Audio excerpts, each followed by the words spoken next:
Hello, good morning. कसे आहात सगळे? सकाळी छान नाश्ता केला आणि मम्मीने पपई कापून दिलं होतं. पपई खाल्लं.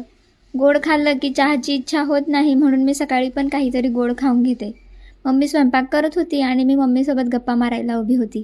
किती पण गप्पा करू द्यात, पण आमच्या गप्पाच संपत नाही. स्वयंपाक वगैरे झाला, मम्मी जेवायला बसली होती. मला म्हणते, "घे, एक घास खाऊन घे." करता करता मला तिने तिचं जेवण होत नाही तोपर्यंत मला तिने भरवलं. म्हणून म्हणतात ना, स्वामी तिन्ही जगाचा, आई विना भिकारी. आईची जागा कोणीच घेऊ शकत नाही.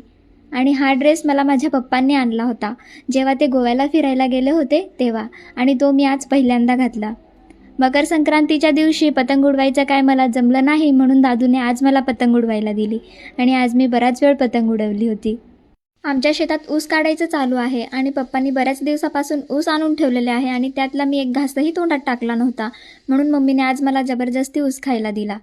दादू आणि स्कूबी आज गाडीत फिरायला जाणार होते, म्हणून स्कूबी इतकं जास्त खुश होता आणि दादू आज त्याला फिरायला घेऊन गेलेला गाडीत. Thanks for watching.